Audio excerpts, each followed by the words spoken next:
श्री शिवाय नमस्तुभ्यम दोस्तों। भगवान शिव जी आपकी हर मनोकामना पूरी करें, इसी कामना के साथ आज का वीडियो हम शुरू करेंगे।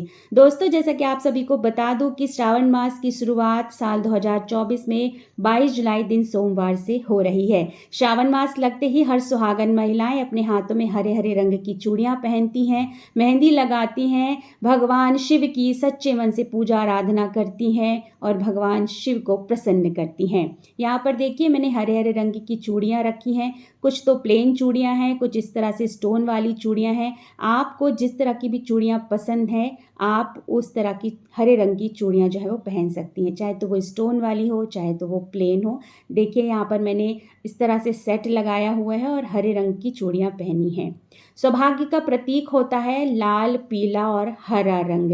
हरा रंग इसलिए सावन में पहना जाता है क्योंकि चारों तरफ हरियाली ही हरियाली होती है और भगवान शिव का एक तरह से प्रतीक माना जाता है हरा रंग। भगवान शिव को हरियाली, प्रकृति से जुड़ी हुई चीज़ें, इसलिए सावन में हर सुहागन महिला अपने हाथों में हरे हरे रंग की चूड़ियाँ पहनती हैं और भगवान शिव को प्रसन्न करती हैं। देखिए, इस तरह से लहठी के जो कड़े होते हैं, लाख के जो कड़े होते हैं, वो भी सावन में पहनना बहुत ही ज़्यादा शुभ माने जाते हैं। तो आप लहठी के कड़े अवश्य पहने अगर हो सके तो, या लाख के कड़े जो हैं वो अवश्य पहने, बहुत ही ज़्यादा शुभ माना जाता है। देखिए, जैसे कि मैं आपको दिखा रही हूँ, ये लहठी के कड़े हैं, लाख के कड़े बहुत ही ज़्यादा सुंदर लगते हैं। इस तरह से मैंने यहाँ पर सेट लगाया हुआ है। सौभाग्य के प्रतीक हैं ये तीन रंग, लाल, पीला और हरा।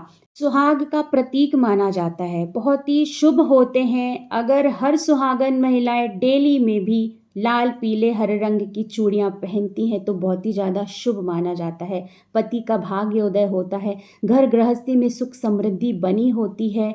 बहुत ज़्यादा शुभ रंग होते हैं लाल, पीले और हरे। हर सुहागन महिलाओं को डेली की चूड़ियों में भी इन रंगों का चुनाव करना चाहिए और इन रंगों की चूड़ियाँ अपने हाथों में पहननी चाहिए क्योंकि बहुत ज़्यादा शुभ माना जाता है। बहुत ही ज़्यादा सौभाग्य की बात होती है अगर आप रोज़ में भी इस तरह के रंग की चूड़ियाँ अपने हाथों में पहनती हैं। अगर आप प्लेन चूड़ी पहनना चाहती हैं तो प्लेन चूड़ी भी पहन सकती हैं, लेकिन माता पार्वती को भी आपको प्रसन्न करना है भगवान भोलेनाथ के साथ साथ। तो आप सावन माह में भगवान शिव को प्रसन्न करने के लिए हरी चूड़ियाँ पहने, लेकिन अखंड सौभाग्यवती का आशीर्वाद प्राप्त करने के लिए और माता पार्वती को प्रसन्न करने के लिए आप हरे रंग के साथ साथ लाल रंग की चूड़ी भी अवश्य पहने, क्योंकि सौभाग्य का प्रतीक होता है, सौभाग्य का रंग है लाल। और पीला रंग भी आप पहन सकते हैं, बहुत ही ज़्यादा शुभ माना जाता है।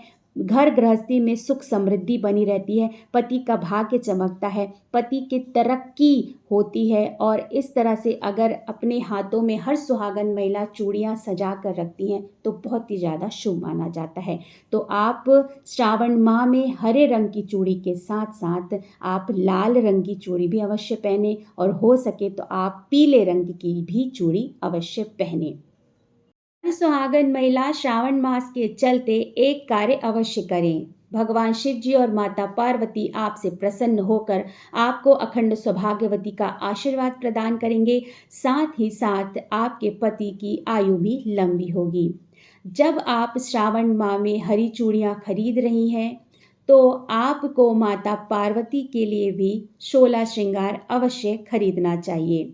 अपनी सक्षमता के अनुसार ही कार्य करें। अगर आप 16 श्रृंगार खरीदने में सक्षम नहीं हैं तो कम से कम माता पार्वती के लिए 5 श्रृंगार की चीज़ें या 7 श्रृंगार की चीज़ें अवश्य खरीदें और उन्हें पूरे श्रद्धा भाव पूर्ण से अर्पित करें और कहें कि मुझे अखंड सौभाग्यवती का आशीर्वाद प्रदान करें माता पार्वती। इस कार्य को करने से माता पार्वती प्रसन्न होंगी और आपको अखंड सौभाग्यवती का आशीर्वाद देंगी। साथ ही साथ आपके पति की आयु भी लंबी होगी। देखिए, किस तरह से मैंने यहाँ पर तीनों रंगों के सेट बनाकर आपको दिखा दिए। कितना प्यारा लग रहा है ये सेट। आप इस तरह से भी सेट लगाकर जो है वो चूड़ी पहन सकती हैं। और एक बात हमेशा ध्यान रखें, चूड़ियाँ खरीदते समय अपने हाथों के साइज़ से थोड़े बड़ी ही साइज़ की चूड़ियाँ खरीदें, क्योंकि जल्दीबाजी में चूड़ियाँ पहनते हैं। पहले तो जल्दीबाजी में हमें चूड़ियाँ नहीं पहननी चाहिए। क्योंकि चूड़ी टूटना भी शुभ नहीं माना जाता है, और अगर टूट भी गई तो हमारे हाथों में चुभ सकती है, लग सकती है। इसलिए जब भी चूड़ी खरीदें तो अपने हाथों के साइज से थोड़ी बड़ी चूड़ी खरीदें। यहाँ पर आपको एक ट्रिक बता देती हूँ कि जल्दीबाजी में अगर आपको चूड़ी पहनना है, वैसे तो ना पहने बेहतर होगा, अगर पहनना भी है तो पहनना भी है अगर आपको जल्दबाजी में, तो यहाँ पर एक ट्रिक बता रही हूँ, आप देख लीजिएगा। अगर आप उस ट्रिक के हिसाब से जो है वो चूड़ियाँ पहनेंगी तो आप चूड़ियाँ जल्दी भी पहन लेंगी और आपके हाथों में जो है वो चुभेंगी नहीं, लगेंगी नहीं। क्योंकि कभी कभी ऐसा होता है ना कि हम जो है वो छोटे साइज़ की चूड़ियाँ हम खरीद लेते हैं, या अगर हमें किसी ने गिफ्ट करी तो वो छोटा साइज़ हो जाता है। तो आप इस तरह से जो है वो पॉलीथीन अपने हाथों में लगा सकती हैं। इससे क्या होगा, आसानी से जो है वो छोटे साइज़ की चूड़ियाँ भी होंगी। बहुत ज़्यादा अगर छोटी होंगी तो नहीं जाएंगी, लेकिन हाँ, अगर लगभग छोटी होंगी तो आपके हाथों में जो है वो आसानी से चली जाएंगी और आप पहन सकती हैं छोटी चूड़ियाँ भी। और अगर इस तरह से पॉलीथीन जो है वो आप नहीं लगाना चाहती हैं तो कोई भी बॉडी लोशन वगैरह लगाकर अपने हाथों में जो है वो चूड़ियाँ पहन सकती हैं। बहुत ही आसानी से जो है वो चूड़ी पहनी जा सकती है। चूड़ियों को पहनते समय हमेशा एक बात का ध्यान अवश्य रखें, बहुत ही महत्वपूर्ण बात है कि जब भी आप चूड़ियाँ बदल रही हैं, नई चूड़ियाँ पहन रही हैं, पुरानी चूड़ियाँ उतार रही हैं, तो कभी भी अपने पूरे हाथों को खाली ना करें। पूरी चूड़ियाँ उतार कर चूड़ी ना पहने। इस तरह से कोई रबर बैंड लगा लें, फिर आप चूड़ियों को पहने, नई चूड़ियाँ पहन सकते हैं। पूरे हाथों को खाली करके चूड़ी पहनना शुभ नहीं माना जाता है। ऐसे नहीं कि आपने पूरी हाथों से जो है वो चूड़ियाँ उतार ली फिर आप चूड़ियाँ पहन रहे हैं, ये शुभ नहीं माना जाता है। यहाँ देखिए मैंने लाल, पीले, हरे रंग की आपको चूड़ियाँ दिखाई हैं। ये देखिए कितना प्यारा सेट लग रहा है। तो सावन में आप इस तरह से सेट लगाकर जो है वो चूड़ी पहन सकती हैं। एक महत्वपूर्ण बात आप लोगों के साथ और शेयर करना चाहूँगी, सुहागन महिलाओं को कभी भी अपने दोनों हाथों में बराबर की संख्या में चूड़ी नहीं पहनना चाहिए, ये शुभ नहीं माना जाता है। एक हाथ में कम और एक हाथ में ज़्यादा चूड़ी पहननी चाहिए। जैसे कि मैंने यहाँ पे उल्टे हाथ में ज़्यादा चूड़ी पहनी है और सीधे हाथ में कम चूड़ी पहनी है, तो इस बात का विशेष आपको ध्यान रखना है। कभी भी आपको बराबर की संख्या में दोनों हाथों में चूड़ी नहीं पहननी है। दोस्तों, यहाँ पर संपूर्ण जानकारी मैंने आपको दे दी है। आशा करती हूँ आपको वीडियो पसंद आया होगा। वीडियो अगर पसंद आ गया है दोस्तों तो वीडियो को छोटा सा एक लाइक कर दीजिएगा और अपने ही चैनल को जरूर से सब्सक्राइब कर दीजिएगा। बहुत जल्द मिलते हैं एक नए वीडियो के साथ, एक नई जानकारी के साथ। तब तक के लिए श्री शिवाय नमस्तुभ्यम। धन्यवाद दोस्तों।